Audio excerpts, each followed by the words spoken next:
soal matahari kembarnya Prabowo. Aduh. Perasaan gue nggak enak ini. Tidak bisa semata-mata lepas dari Jokowi.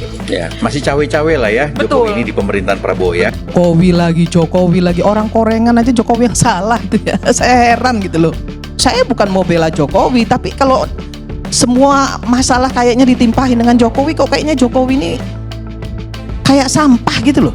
Jokowi ini kan sering memberikan perlindungan kepada orang-orang dekat atau mantan anak buahnya, mengusulkan agar Prabowo tidak mengganti secara cepat gitu ya Kapolri Listio Sigit Prabowo. Emangnya mau diganti?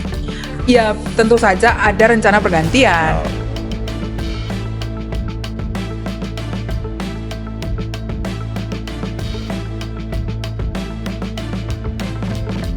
Satu yang baru saja menemui Jokowi adalah Budi Ari, mantan Menteri Komunikasi dan Informatika yang sekarang menjadi Menteri Koperasi. Oke.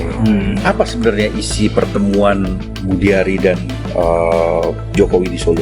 Ya, Budi Ari tidak sendiri ya Pram ke Solo gitu ya. Dia bersama Bendahara Projo, Panel Barus, dan Jokowi ini mendiskusikan dengan Budi Ari soal approval ratingnya Prabowo.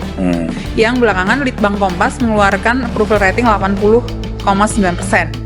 Ya itu tingkat kepuasannya kan juga karena banyak banget program populisnya dia ya. Betul ya. Seperti makan bergizi gratis, terus kemudian menunda penerapan PPN 12% dan lain-lain. Ya, dan efek dari pemerintahan sebelumnya sebetulnya yang pemilih Jokowi juga pemilih Prabowo gitu, masih efek bulan madu gitu. Masih ada efek bulan madunya gitu, dan Jokowi ini meminta Budi Ari untuk ikut mengawal agar approval rating ini nggak turun. Kenapa? Karena setelah masa bulan madu biasanya approval rating ini turun, Pram. Apalagi 100 hari itu udah banyak blunder tuh. Ya menteri-menterinya Prabowo gitu. Mantan Presiden Jokowi disebut-sebut menitipkan loyalisnya di kabinet Prabowo Gibran. Salah satunya adalah Pratikno untuk menjabat menjadi Menteri Sekretaris Negara. Menurut sumber yang terpercaya, tujuan Pratikno diajukan sebagai menteri untuk membantu Gibran dalam menjalani tugasnya sebagai wakil presiden. Namun posisi dari Pratikno belum ditentukan.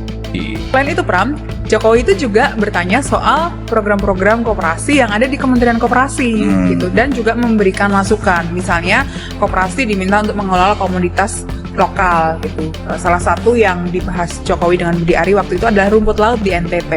Jokowi ini menurut orang dekatnya akan berbisnis rumput laut nih di NTT gitu. Bisnis rumput laut. Ya. Mau bikin agar-agar habis itu ya. Tuing. Biar lebih lentur. Ya. Ya.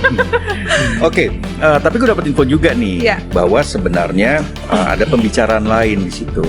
Waktu Budi Ari ketemu dengan Jokowi. Karena posisinya adalah Budi Ari ini kemungkinan besar akan di-reshuffle. Ya, betul. Itu dari menteri ya, karena dia tersangkut dengan perkara judi online. Kan mantan anak buahnya waktu dia menjadi Menkominfo itu kan sudah ditetapkan sebagai tersangka karena menerima suap dari bandar judi online gitu kan, dan meloloskan mereka kegiatan mereka di secara daring lah. Dan ini yang kemudian membuat posisi Budi Ari ini agak berat. Dan ini kemudian didiskusikan dengan Jokowi. Jokowi juga disebut mengusulkan politisi Golkar, Bahlil Lahadalia, untuk masuk ke dalam kabinet Prabowo Gibran. Dan beberapa posisi penting lainnya, seperti kepolisian dan kejaksaan. Ketika Jokowi ditanyakan perihal tersebut, dia hanya memberikan jawaban singkat untuk menanyakannya langsung kepada Presiden Prabowo Subianto.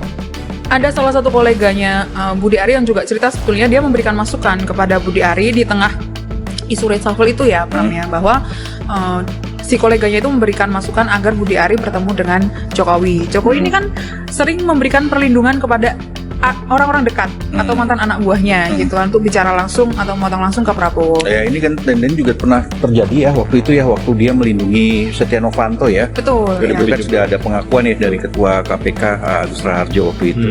Ya betul, dan sebenarnya tidak hanya Budi Ari sih, Pram, yang dilindungi, ada 2 nama lainnya. Siapa itu? Sosokan nggak tahu, padahal udah ada di tulisan gue. Ya.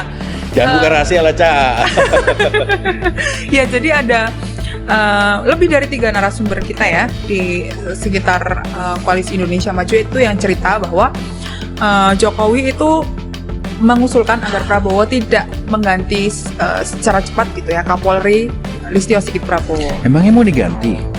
Ya tentu saja ada rencana pergantian karena bagaimanapun Listio ini kan bukan orangnya Prabowo sebetulnya, Ya, Trump. betul. Dan setiap presiden itu kan selalu memilih Kapolri yang orangnya gitu kan. Seperti Listio ini kan juga dulu orangnya Jokowi sejak dari Solo gitu kan.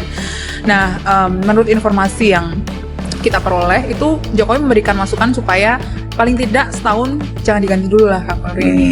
Pun Prabowo juga sebetulnya yang memilih Listio. Kenapa? Karena Listio ini kan banyak membantu juga waktu pemilihan presiden kemarin. Ya, gitu kan. memenangkan ya. Memenangkan Prabowo. Ya, kita tahu waktu itu dan sudah pernah kita tulis juga di Tempo gitu ya, bahwa Coklat ini atau polisi ini memang bergerak untuk memenangkan Prabowo Gibran. Iya, betul. Bukan hanya di Pilpres loh. Bukan di Pilpres, tapi juga di Pilkada gitu kan. Dan inilah kemudian semacam balas jasa lah terhadap Listio Sigit yang telah membantu pemenangan Prabowo. Wartawan senior Unilubis menyebutkan mendapatkan informasi A1 ketika Jokowi diketahui menitipkan loyalisnya dalam pemerintahan Prabowo Gibran di beberapa posisi tertentu, seperti kepolisian dan Jaksa Agung.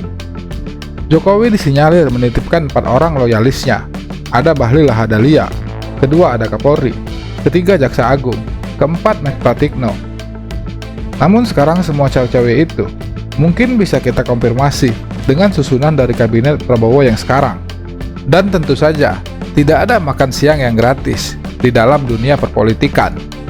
Soal matahari kembarnya Prabowo. Perasaan gue nggak enak ini. Bagian ini penulisnya adalah Cica ya kan. Jadi silakan Cica menjelaskan. Selamat sore Pak Jokowi. Ya, jadi Pram, berdasarkan diskusi kita ya dengan banyak narasumber juga pengamat gitu. Di 100 hari pemerintahan Prabowo ini ternyata Jokowi itu belum bisa melepaskan pengaruhnya. Dari ya ada yang bilang ini post power syndrome gitu. Kemudian ada yang bilang juga sebetulnya Prabowo tidak bisa lepas gitu tidak bisa semata-mata lepas dari Jokowi gitu. Ya, masih cawe-cawe lah ya. Betul. Jokowi ini di pemerintahan Prabowo ya. Betul, coba tebak apa yang paling kelihatan dari cawe-cawenya Jokowi? Banyak kayaknya ya. Banyak ya. Terlalu banyak bahkan untuk disebutkan sepertinya gitu. Iya. Tapi yang paling tampak adalah dia atau Jokowi Presiden ke-7 itu masih bertemu dengan menteri aktif saat ini. Beberapa menteri aktif. Ya, yang dulu pernah menjadi bawahannya. Dan sekarang itu istilahnya adalah orang-orang dekat yang jadi menterinya Prabowo. Orang-orang dekat Jokowi yang jadi menterinya Prabowo. Tentu saja, pernyataan cawe-cawe Jokowi itu sudah pasti akan dibantah oleh para pendukung dan para ternak, seperti yang biasa mereka lakukan ketika junjungannya dikait-kaitkan dalam setiap persoalan bangsa ini. Jokowi lagi orang korengan aja Jokowi yang salah gitu ya. Saya heran gitu loh. Ya orang panuan orang korengan Jokowi yang salah. Ya orang panuan orang korengan Jokowi yang salah. Nah, saya mau kasih tahu gini Pak Faisal sama Haris, Jokowi itu hebat.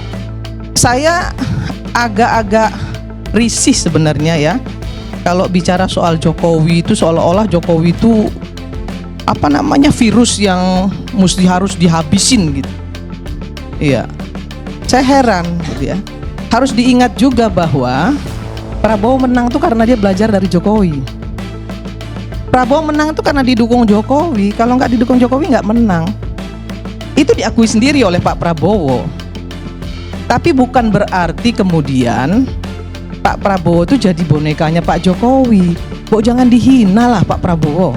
Saya bukan mau bela Jokowi, tapi kalau semua masalah kayaknya ditimpahin dengan Jokowi, kok kayaknya Jokowi ini kayak sampah gitu loh. Ya, yang bilang sampah tapi siapa tadi? Oh gitu. Oh berarti Anda sampah dong ya?